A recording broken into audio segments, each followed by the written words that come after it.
हरिः ॐ देव्याय धर्त्रे जोष्ट्रे देवश्रीः श्रीमनाः सतपयाः परिगृह्य देवा जिज्ञमायन् देवा देवेभ्यो अध्वर्जन्तो अस्थुः चन्द्रमा अप्स्वन्तरा सुपर्णोद्धावते देवे रायं पेशाङ्गं बाहुलं पुरुषप्रेहग्गो हरिरेति कानिक्रादत्ता वृषवानि देवसवितर्दुरितानि परासुव जदभद्रान्तन्न आसुव हरिः ॐ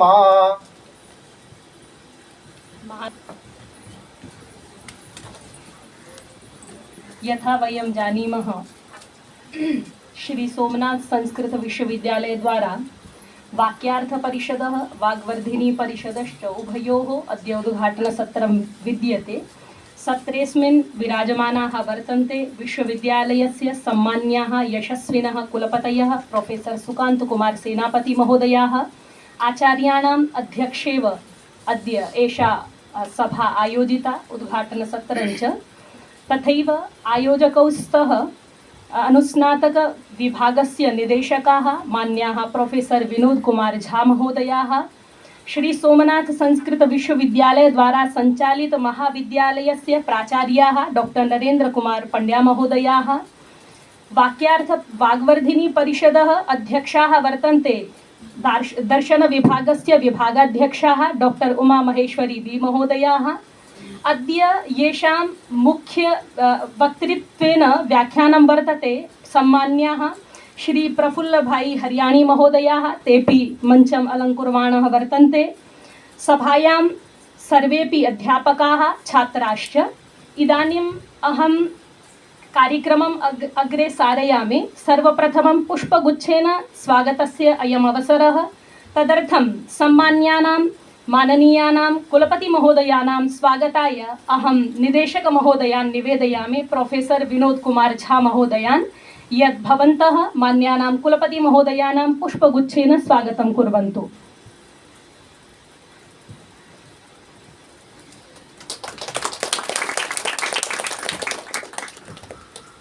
धन्यवादाः।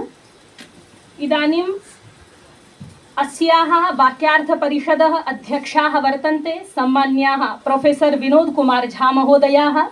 आचार्याणां स्वागताय वाग्वर्धिनी परिषदः सभ्यसचिवः वर्तन्ते वेद विभागस्य सहायकाचार्याः डॉक्टर राहुल कुमार झा महोदयाः। महोदयान् निवेदयामि यत् आचार्याणां पुष्पगुच्छेन स्वागतं कुर्वन्तु।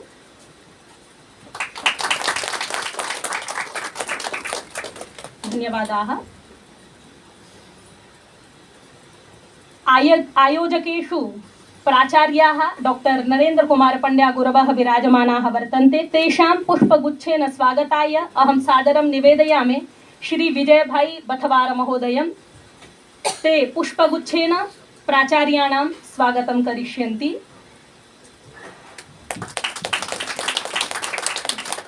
धन्यवादाः। मुख्य वक्तृत्वेन अद्य समागताः वर्तन्ते येषां विशिष्टं व्याख्यानं वयं श्रोष्यामः तादृशाः सम्मान्याः श्री प्रफुल्लभाई हरियाणी महोदयाः। महोदयानां स्वागताय अहं सादरं निवेदयामि साहित्य विभागस्य विभागाध्यक्षान् डॉक्टर मुकरिया महोदयान्, यत् ते आगत्य आप आकर के और श्री प्रफुल्ल भाई हरियाणी जी का पुष्पगुच्छ द्वारा स्वागत कीजिएगा। आपको देंगे सर। अतिथि देवो भव इति परंपराम् अनुसृत्य अस्माभिः स्वागतं विहितम्। अत्रैव विराजमानाः वर्तन्ते वाग्वर्धिनी परिषदः अध्यक्षाः सम्मान्याः डॉक्टर उमा महेश्वरी बी महोदयाः। महोदयानां स्वागताय पुराण विभागस्य सहायकाचार्याः विभागाध्यक्षाः डॉक्टर आशा माडग महोदयाः सादरं सम्प्रार्थ्यन्ते यत् पुष्पगुच्छेन वाग्वर्धिनी परिषदः अध्यक्ष महोदयानां विभागाध्यक्षाणाम् आचार्याणां डॉक्टर उमा महेश्वरी महोदयानां स्वागतं कुर्वन्तु। धन्यवादाः। इदानीं साक्षात् अहं निवेदयामि वाक्यार्थपरिषदः अध्यक्षान् प्रोफेसर् विनोद कुमार झा महोदयान् आचार्याः अत्र आगत्य कार्यक्रमस्यास्य प्रास्ताविकं स्वागतभाषणं च करिष्यन्ति सम्मान्याः प्रोफेसर् विनोद कुमार झा महोदयाः।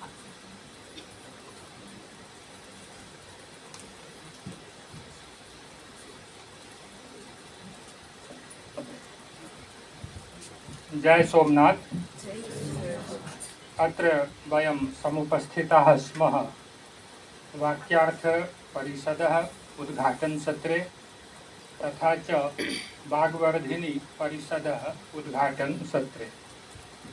अत्र मञ्चोपरि समुपस्थिताः वर्तन्ते मान्याः कुलपतिचरणाः। यथा वयं जानीमः यत् शास्त्राणाम् अध्ययनं भवति येन समस्यायाः समाधानं भवति, किन्तु कदाचित् किं भवति, समस्यायाः समाधानं न भवति, अपि तु समाधानस्य किं वर्तते, विवादस्य आधिक्यम् एव भवति। यथा उक्तमपि विद्या विवादाय धनं मदाय, किन्तु विद्या विवादाय इति यदा उच्यते तदा विवाद शब्दस्य कश्चन विशिष्टः अर्थः भवति। तत्र यः विशिष्टः अर्थः भवति सः प्रसिद्धः अर्थः विद्यते, लौकिकश्च अर्थः विद्यते। वदनं वादः, विरुद्धः वादः इति विवादः। यदा विरुद्धः वादः भवति तदा तु वस्तुतः विवादः भवति। विद्या विवादाय अत्रापि विवाद शब्दस्य अयम् एव अर्थः विद्यते। किन्तु समस्यायाः समाधानं कदा भवति, यदा वदनं वादः तथा च विशिष्टः वादः इति विवादः यदा भवति, यदा तर्कपूर्णं वदनं भवति, यत्र तर्कपूर्णः वादः भवति तदा तत्र यः विवादः भवति सः विवादः भवति समस्यायाः समाधानाय। तो अस्माकं ये कुलपतिपादाः अत्र समुपस्थिताः वर्तन्ते तेषां कृते विवाद शब्दस्य यः लौकिकः अर्थः, विरुद्धात्मकः यः अर्थः प्रसिद्धः वर्तते सः अर्थः नास्ति, अपि तु विशिष्टः यः वादः वर्तते सः वादः एतेषां समक्षं सदैव तिष्ठति, येन कारणेन विवादस्यापि तत्र समाधानं विवादरूपेणैव भवति। एतादृशाः अस्माकं मान्याः कुलपतिचरणाः अत्र समुपस्थिताः वर्तन्ते, ते अत्र स्वागतीक्रियन्ते अस्माभिः सर्वैः। अत्र अस्माकं मध्ये समुपस्थिताः वर्तन्ते विश्वविद्यालय सञ्चालित महाविद्यालयस्य प्राचार्यमहोदयाः। एते अस्माकं समेषां कृते आदर्शभूताः सन्ति। ते न केवलं शैक्षणिक प्राध्यापकानां कृते आदर्शभूताः सन्ति, अपि तु ये अशैक्षणिक कर्मचारिणः सन्ति तेषां कृतेपि आदर्शभूताः सन्ति। अस्माकं कृते न केवलम् आदर्शभूताः सन्ति, अपि तु गुजरात प्रदेशिनः ये सन्ति तेषां कृतेपि आदर्शभूताः सन्ति, अपि तु बाह्याः ये जनाः वर्तन्ते गुजरात प्रदेशात् तेषां कृतेपि ये आदर्शभूताः वर्तन्ते तादृशाः मानमान्याः अस्माकं मध्ये विश्वविद्यालय संचालित महाविद्यालयस्य प्राचार्याः समुपस्थिताः सन्ति। तेषामपि अहं स्वागतं करोमि। अब हमारे बीच में उपस्थित हैं प्रफुल्ल भाई हरियाणी। अब प्रफुल्ल शब्द पे यदि विचार करूं तो ये प्रफुल्ल शब्द जो बना हुआ है वो फुल्ल विकसने है। तो जो फुल्ल धातु है वो विकास करने अर्थ में है, विकसित होने अर्थ में है, फैलने अर्थ में है, विस्तारित होने अर्थ में है। और वस्तुतः आपका जो काम है वो कार्यकर्ता निर्माण अने कार्यकर्ता दायित्व। तो ये जो दोनों काम है वो वही व्यक्ति कर सकते हैं जो नाम से भी क्या हो, विस्तार को प्राप्त हुए हो, काम से भी विस्तार को प्राप्त हुए हो, और जो कर्म से भी इसी काम में लगे हुए हों। ऐसे व्यक्ति ही यह इस काम को कर सकते हैं।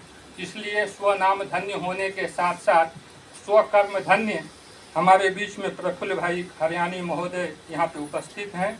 जो कि जिला संघ चालक वीर सोमनाथ हैं, मैं उनका भी यहाँ पर विश्वविद्यालय परिवार की ओर से तहे दिल से मैं आपका स्वागत करता हूँ। और हमारे बीच उमा महेश्वरी जी हमारी भगिनी उपस्थित है, जो दर्शन विभागस्य एताः अध्यक्षः वर्तन्ते, एताः अपि अस्माभिः स्वागती क्रियन्ते। तथा सम्मुखे ये समुपस्थिताः अत्र जनाः वर्तन्ते, अस्माकं मान्याः प्राध्यापकाः, छात्राः, भगिन्यश्च, तेपि सर्वे अत्र स्वागती क्रियन्ते।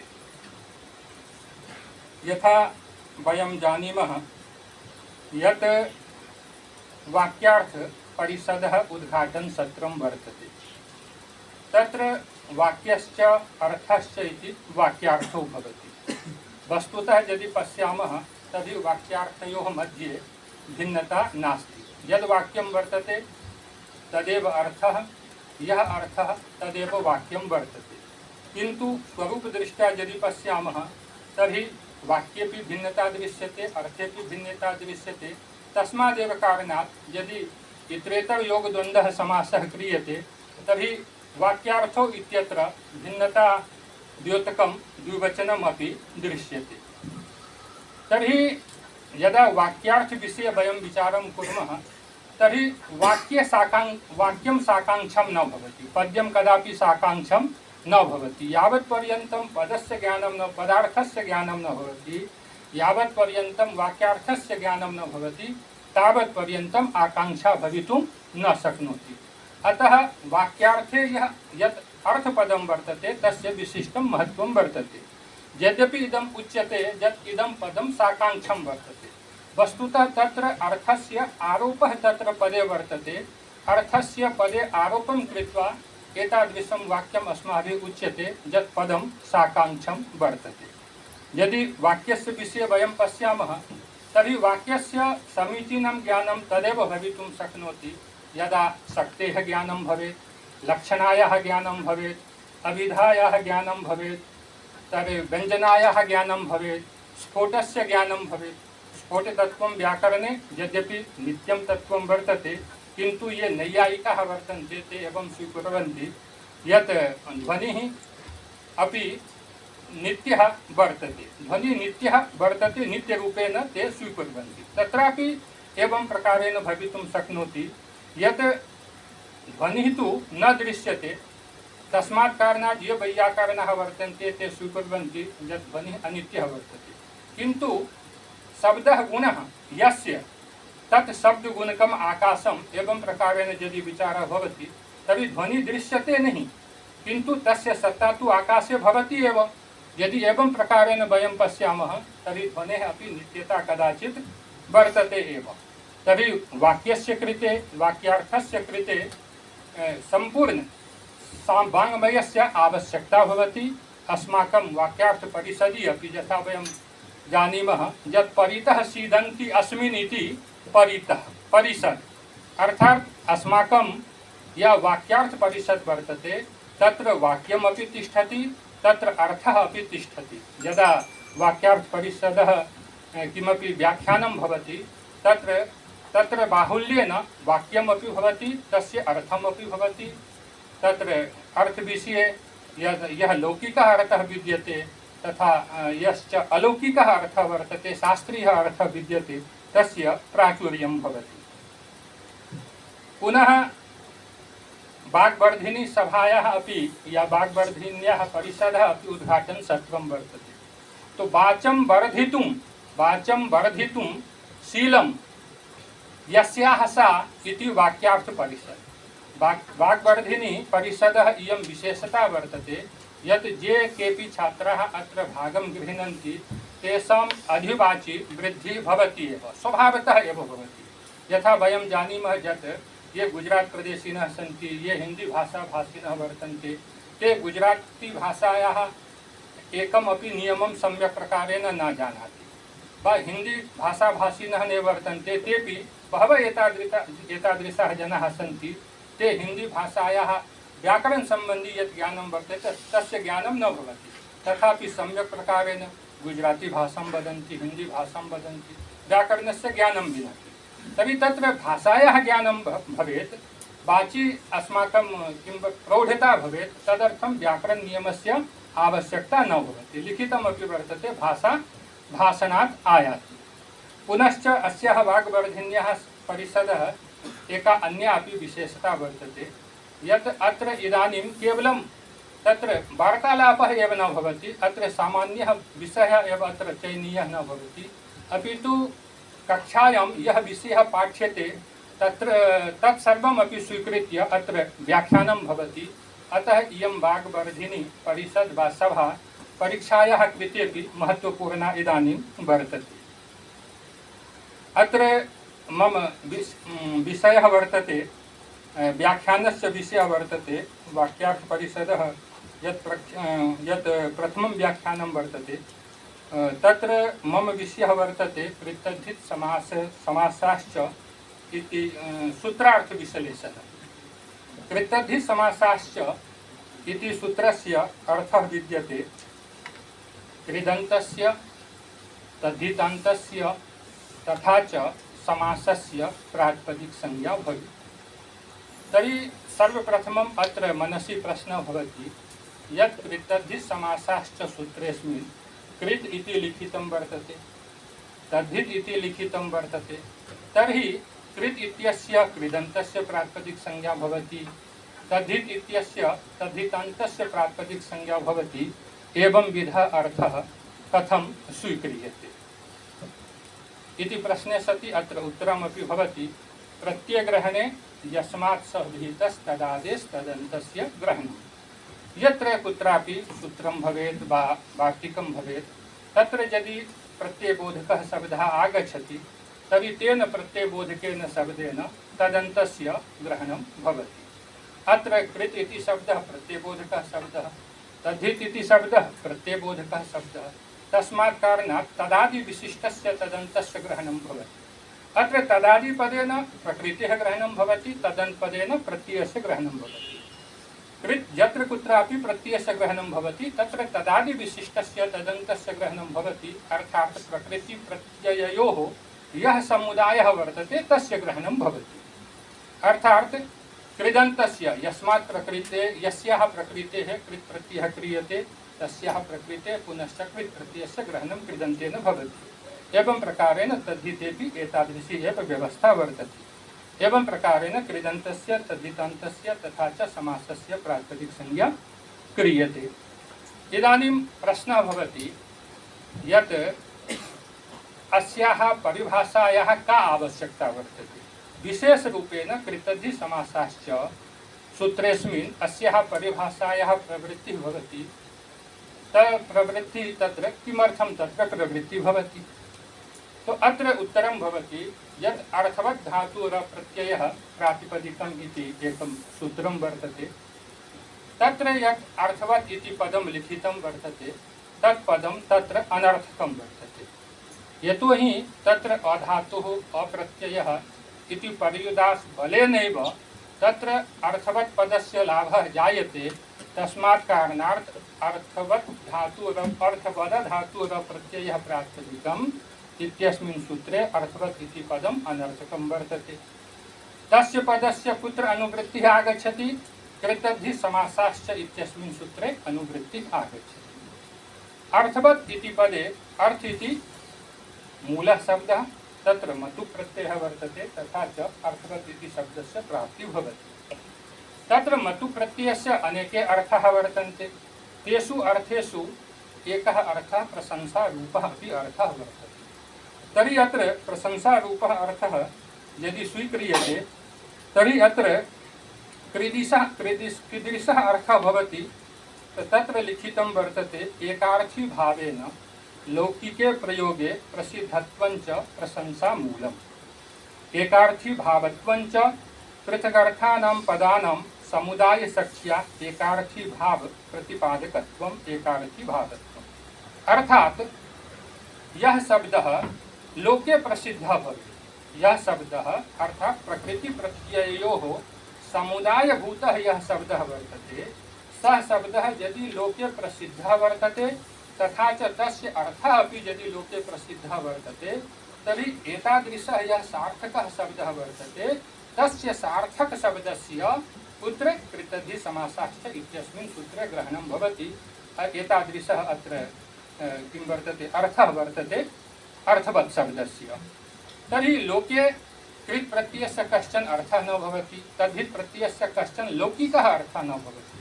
तथा च लोके तद्धित् प्रत्ययः सार्थकः नास्ति, नैव कृत् प्रत्ययः सार्थकः अस्ति। लौकिकदृष्ट्या शास्त्रे तु अर्थः वर्तते, किन्तु लोके कृत् प्रत्ययस्य प्रयोगः न भवति, नैव तस्य अर्थस्य प्रयोगः भवति, नैव तद्धित् प्रत्ययस्य प्रयोगः भवति, नैव तस्य अर्थस्य प्रयोगः भवति। अपि तु कृदन्तस्य शब्दस्य प्रयोगः भवति, तथा च तद्धितान्तस्य शब्दस्य तत्र प्रयोगः क्रियते। तस्मात् कारणात् अत्र कृत्पदेन कृदन्तस्य ग्रहणं भवति, तथा च तद्धित्पदेन तद्धितान्तस्य ग्रहणं भवति। अत्र पुनः एका शंका जायते यत् संज्ञाविधौ प्रत्ययग्रहणे तदन्तग्रहणं नास्ति। यदि केनापि सूत्रेण संज्ञायाः विधानं भवति तर्हि तत्र प्रत्ययपदेन प्रत्ययान्तस्य ग्रहणं न भवति। उदाहरणं यथा तरप तंपौ खः इति सूत्रं वर्तते, अक्त अक्तवतु निष्ठा इति सूत्रं वर्तते। अनेन सूत्रेण तरप प्रत्ययस्य घ संज्ञा क्रियते, तमप प्रत्ययस्य घ संज्ञा क्रियते। तरवन्तस्य तमवन्तस्य तत्र न तु घ संज्ञा भवति, नैव अक्तवतु निष्ठा इति सूत्रेण अक्तौ प्रत्ययान्तस्य तथा च अक्तवतु प्रत्ययान्तस्य निष्ठा संज्ञा भवति। अनेन सूत्रेण संज्ञा विधानं भवति, अत्रापि प्रत्ययस्य ग्रहणं भवति, तत्र प्रत्ययपदेन प्रत्ययान्तस्य ग्रहणं न भवति। अनेनैव प्रकारेण कृतद्धि समासाश्च इदमपि सूत्रं वर्तते। अनेनापि सूत्रेण तत्र प्रातिपदिक संज्ञायाः विधानं भवति। अस्मिन्नपि सूत्रे कृत् प्रत्ययस्य कृत् शब्दस्य ग्रहणं वर्तते।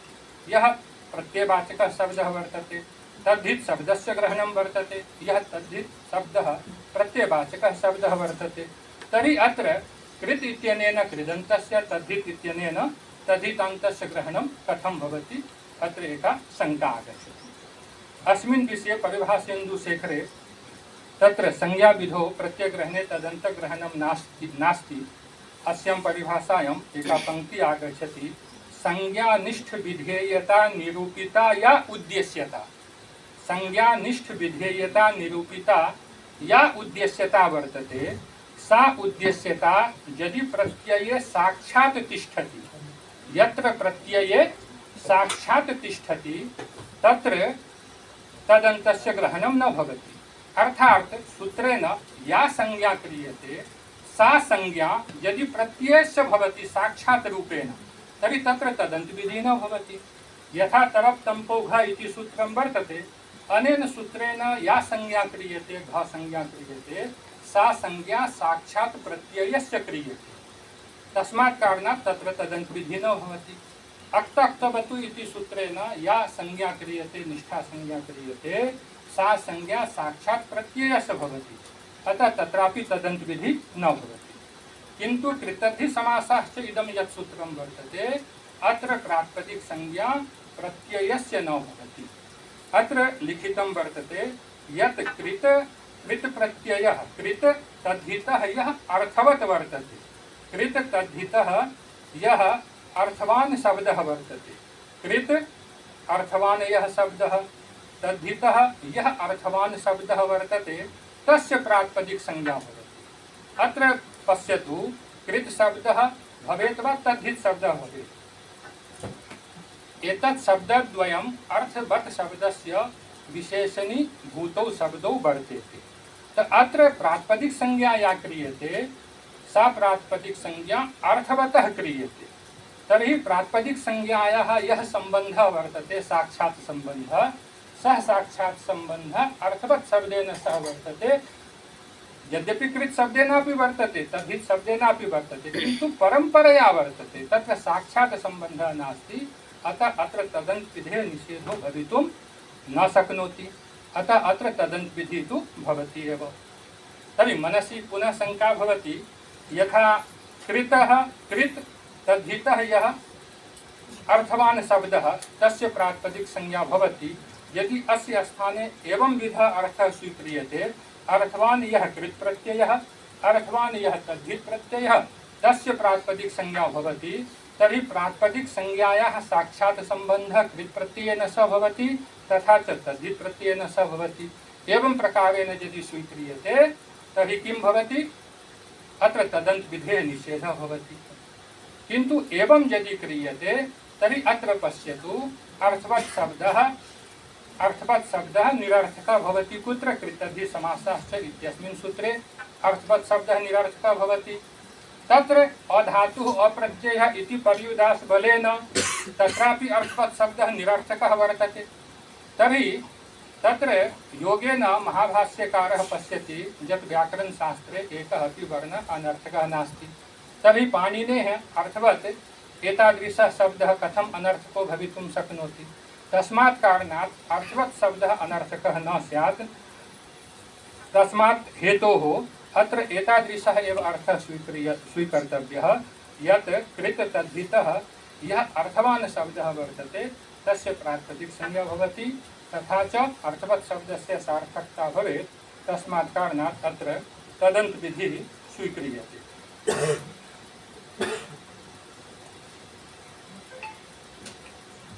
इदानीं यदि यत्र वृत्ति भवति पंचवृत्तयः वर्तन्ते तो यत्र वृत्ति भवति तत्र वृत्ति द्विविधा भवति।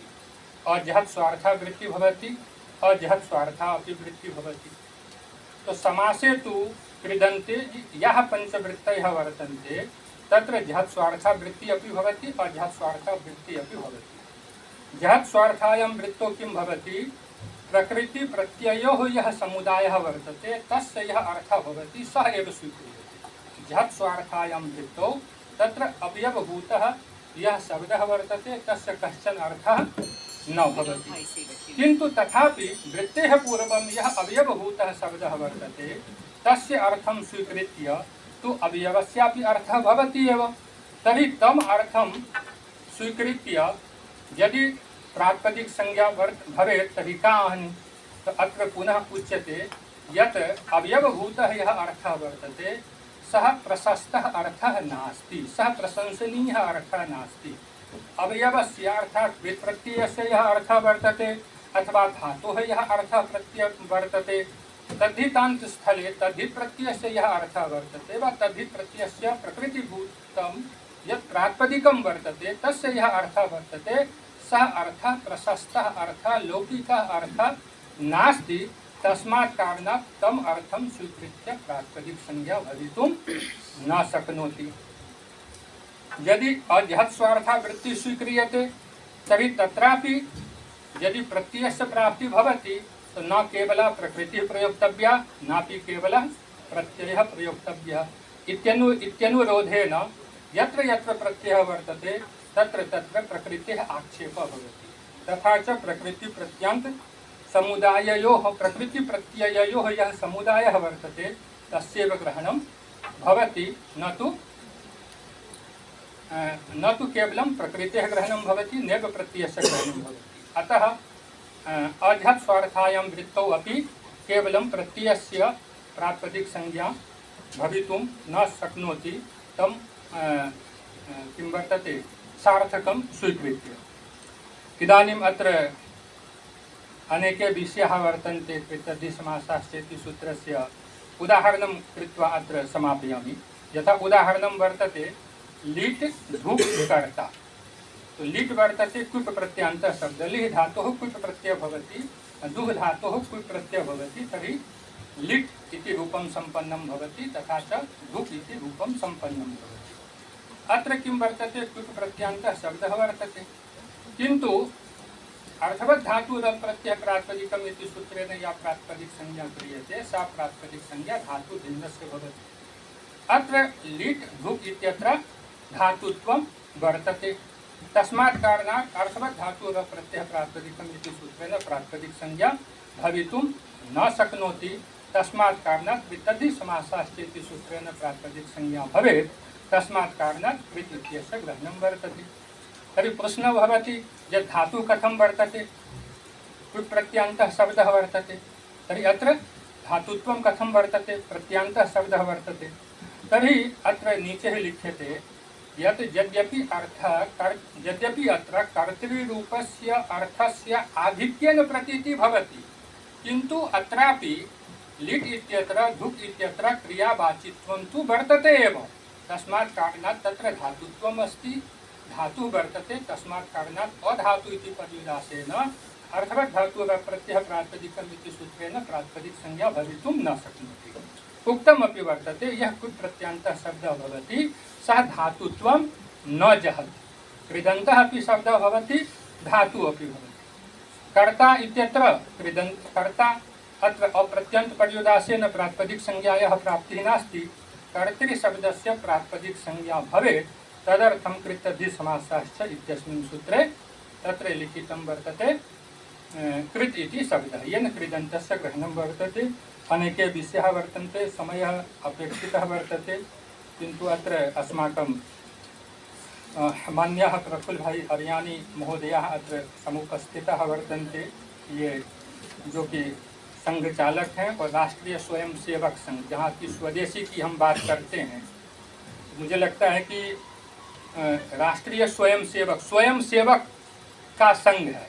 अब जब स्वयं की सेवा आपको खुद करनी है तो मुझे लगता है कि ये जो एक नाम है और इस नाम के विषय में यदि हम थोड़ा सा अंदर से विचार करें तो मुझे लगता है कि जैसे वो क्या कहते हैं 14 सूत्र में पूरा व्याकरण समाहित है, उस ढंग से हम देखें तो पूरे भारत का जो स्वाभिमान है, या यूँ कह लीजिए कि पूरे विश्व का जो स्वाभिमान है, यह राष्ट्रीय स्वयंसेवक संघ इस नाम के अंतर्गत समाहित है। और इस नाम के ऊपर यदि हम केवल विचार करें और इस नाम के ऊपर विचार करते हुए यदि अपने दिनचर्या को हम चलाएं तो हमें किसी के मुखापेक्षी होने की ज़रूरत नहीं है। और इस विषय में हम कैसे कार्यकर्ता का निर्माण करें और कैसे कार्यकर्ता का दायित्व हम उनको समझाएं और उनके क्या क्या काम हो सकते हैं, विषय को लेकर के